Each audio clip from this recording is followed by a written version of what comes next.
Kaixo, bideo honetan lehen hezkuntzako etapan matematika arloan lantzen diren problemen sailkapena eta oinarrizko ezaugarriak aurkeztuko ditut. Problemen ebazpena matematikaren esparruko jardurarik garrantzitsuena eta konplexuena da.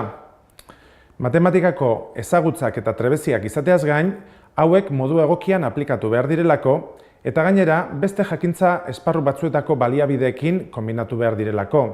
Hala nola, irakurmenaren ulermena edo hizkuntzaren erabilera, eta baita jarrera egoki bat eta sormen puntu bat. Horrek guztiak egiten du, problemen ebazpena matematikarako konpetentziaren adierazle argiena eta zientzoena izatea.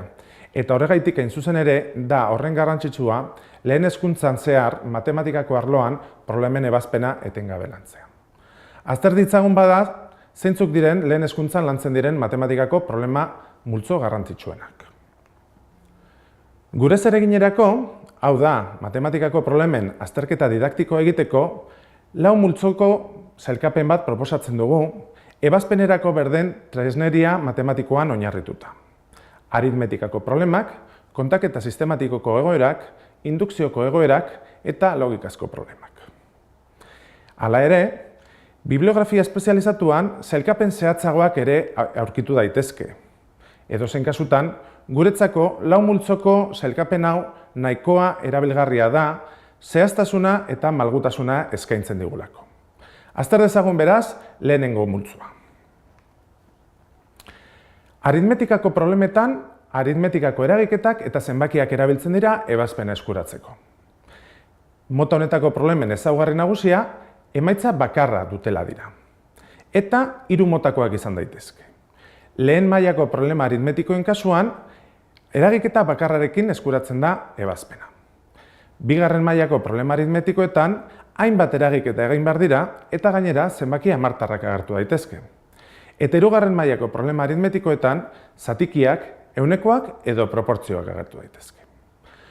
Mota honetako problemen adibide bat honako hau izan daiteke. Hiru lagunen artean pizza bat jan dute. Maiderrek pizzaren laurdena jan du. Leirek pizzaren herena jan du. Zenbat geratu zaio jateko Joni? Mota honetako problemak dira, normalean, matematikako problemei buruz hitz egiten dugunean burura etortzen zaizkigun lehenengoak.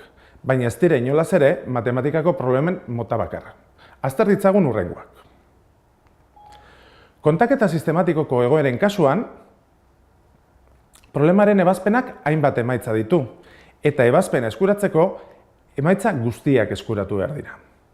Kasu batzuetan, zenbat emaitza dauden adieraztea eskatuko zaigu, eta beste kasu batzuetan emaitza horiek zeintzuk diren adieraztea. Edozein kasutan, gure plana diseinatzerakoan eta plana gauzatzerakoan prozedura ordenatu bat patroietan oinarritutakoa erabili beharko dugu. Ziurtatzeko kasurik ateragabe geratzen ez dela, emaitzarik ateragabe geratzen ez dela, edo emaitzarik bikoiztuta ateratzen ez dela. Mota honetako problemak bi testuingurutan lantzen ditugu, zenbakizko testuinguruan eta testuinguru geometrikoan. Ikus dezagun adibide bat. Irudiko kuadrikula honetan zenbat karratu daude? Gai izango altzinateke karratu guztiak ateratzeko. Jarrai dezagun aurrera.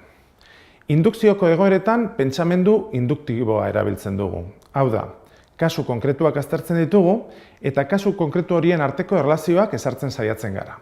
Ondoren, erlazio horiek lege orokorren bidez, aileroen bidez deskribatzen saiatzen gara.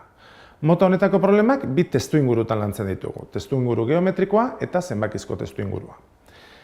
Adibide bat jartzearren, irudian dagoen segida honetan zein izango litzateke hurrengo terminoa.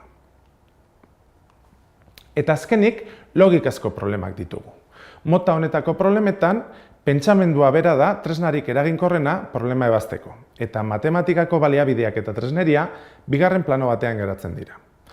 Arrazonamenduak eta argumentazioak, adibideak eta kontradibideak, simulazioak, demostrazioak, horiek guztiak tresna erabilgarriak dira problema mota hau ebazteko. Logikazko problemek pentsamendua eta albo pentsamendua garatzeko erabilgarritasuna daukate. Horregaitik da hain garrantzitsua lehen hezkuntzan zehar mota honetako problemak lantzea. Adibide bat jartzear. Badauzkagu euro bateko 24 txanpon. eta horietako bat faltsua da eta gainontzekoak baino pixka bat gutxiago pisatzen du. 2 besoetako balantza erabilita eta 3 pisaketa bakarrik erabilita gai izango alzinateke txanpon faltsu hori detektatzeko. Nola egingo zenuke? Eta hau izan da guztia. Eskerrik asko eta ondo izan.